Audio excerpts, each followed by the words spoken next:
Hello বন্ধুরা, welcome to সোমশ্রী blog. তৃতীয় দিনে আমরা বেরিয়ে পড়লাম হোটেল ছেড়ে গুয়াহাটি থেকে তেজপুরের উদ্দেশ্যে।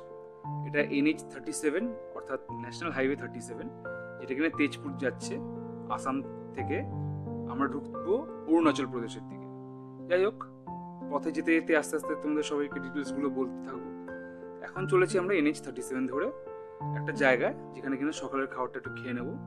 এরকম করতে করতে এগিয়ে চলেছি, যেটা কিনা আমাদের খুবই ভালো লাগছে। রাস্তাঘাট এত ভালো। এই পৌঁছে গেছি একটা ধাবায়, যেখানে কিনা সকালে ব্রেকফাস্টও করবো। সবাই মোটামুটি একটু টাইম স্পেন্ড করে নিচ্ছি। বলে নি এইখানে একটু বৃষ্টি হয়েছে, যার জন্য ওয়েদারটা একটু মনোরম। অনেকটা গরমটা কম, হিউমিডিটিও হালকা কম, হাওয়া হালকা হালকা দিচ্ছে এবং চারদিকটা বেশ খুব সুন্দর আবহাওয়া একটা রয়েছে। তা আমরা এখানটা বেশ এনজয় করে নিচ্ছি কিছুক্ষণ, মানে একটু টাইম স্পেন্ড করে নিচ্ছি আর কি। এই দিক দিয়ে সব গাড়ি ঘোড়াগুলো হু হু করে ছুটে চলেছে। যাই হোক, এরকম করতে করতে আবার এক এক করে গাড়িতে উঠবো পরের স্পটে যাওয়ার জন্য। স্পট বলতে আর কিছু না, এই বিভিন্ন রকম রাস্তা দেখতে দেখতে, ব্রিজ ক্রস করতে করতে, এই যে সব রকম হাইওয়ে লেন্স চলে গেছে, ফ্লাইওভার চলে গেছে, বা কানেক্টিং রোড যেগুলো নদীর উপর দিয়ে চলে গেছে সেগুলো, সব সুপারওয়ে আর কি। রাস্তাঘাট এত সুন্দর যে যে কেউ গাড়িতে বসে বসে লেখালেখিও করতে পারবে, একটু হাত কাঁপবে। এটা হচ্ছে ব্রহ্মপুত্র নদের উপর দিয়ে চলে গেছে ব্রিজটা। এটা 2-ওয়ে লেন, একদিকে শুধু আপ হবে, অন্য দিকটায় শুধু ডাউন হবে। ওদিকটা দেখা যাচ্ছে যেটা সেখানে। তো যাই হোক, রাস্তা উপভোগ করতে করতে গান শুনতে শুনতে এগিয়ে চলেছি। করতে করতে এসে গেলাম আরেকটা জায়গায়, যেখানে কিনা আমরা লাঞ্চ করে নেব।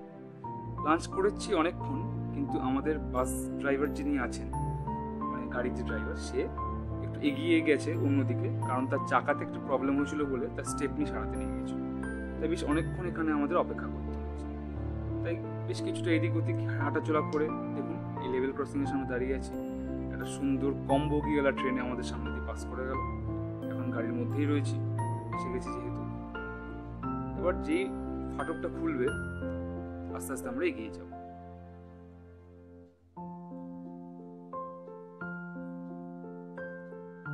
ব্যাস এগিয়ে যাচ্ছি আস্তে আস্তে, এবং পরবর্তী যে রাস্তাটা যা হবে সেটা এতটা সুন্দর আমার ঠিক ধারণা ছিল না।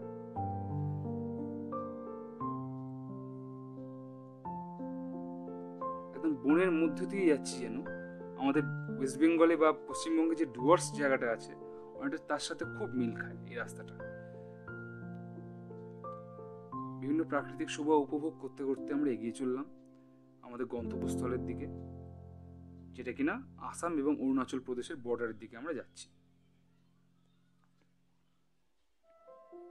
রাস্তাটা খুব ছিমছাম, আর রাস্তার ধারে ধারে আমাদের সব এই প্রাকৃতিক বন্ধুরা এসে গেছে।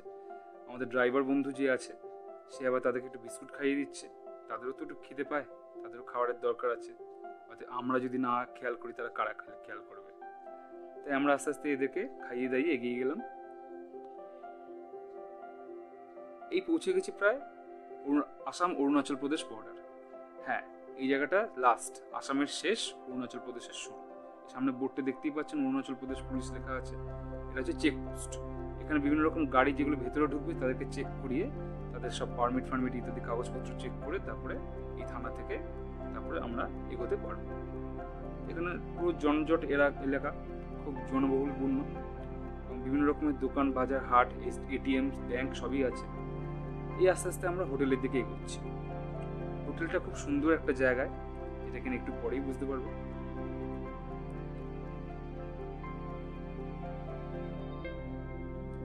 এই হোটেল কোশি রেসিডেন্সি।